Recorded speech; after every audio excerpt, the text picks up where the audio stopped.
Bonjour bien-aimée famille humaine, c'est Gilles et je viens aujourd'hui parler avec vous pour parler brièvement de la différence entre le mysticisme et l'alchimie. Alors bon, c'est deux compréhensions très, très différentes et des fois on peut être tenté, je suis aussi tenté des fois d'utiliser le pouvoir de l'alchimie pour résoudre des problèmes, pour transformer des situations. Et donc c'est un pouvoir qui a le pouvoir il faut avoir à trouver la balance, l'harmonie entre. Par contre, le mysticisme correspond à accepter les choses telles qu'elles sont sans avoir besoin de les changer. Alors bon, c'est sûr, il faut trouver un moyen de résoudre les problèmes. C'est-à-dire, mais pas de résoudre les problèmes des autres, parce que tous les êtres ont Dieu à l'intérieur d'eux, et donc c'est pas à nous de prendre leur charge de problèmes, parce que c'est les priver de leur leçon. Donc c'est arriver à tourner vers cette forme de mysticisme où on peut accepter les choses et les êtres tels qu'ils sont sans avoir besoin de les changer. Par contre, l'alchimiste voit les possibilités de transmutation, comme quand il voit du plomb, il voit l'or à l'intérieur, et il se sert de son pouvoir pour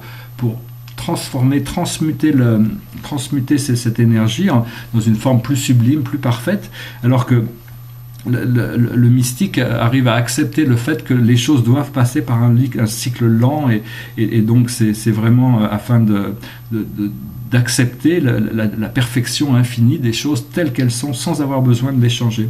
Bon, bien sûr aussi, moi ça m'arrive aussi d'être fois tenté je vois des problèmes, je vois que j'ai la solution, donc j'ai envie d'aider, j'ai envie de m'avancer pour aider les gens à passer à travers leurs problèmes, mais souvent je me sens retenu parce que c'est pas le moment, c'est à eux de découvrir leurs propres problèmes, leurs propres solutions à leurs propres problèmes, parce qu'on a tous créé nos propres problèmes et c'est nous qui avons les solutions à nos propres solutions.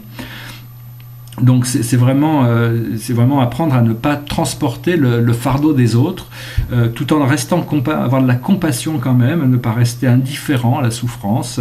Pour ça, il faut pouvoir utiliser les flammes violettes ou le feu violet afin d'envoyer ce feu violet dans l'énergie des êtres, afin de les aider à transmuter leur énergie négative, leur basse fréquence, pour les aider à se purifier. Et donc aussi, vous pouvez envoyer de la lumière rose dans leur cœur pour les aider à comprendre le pouvoir de cet amour inconditionnel.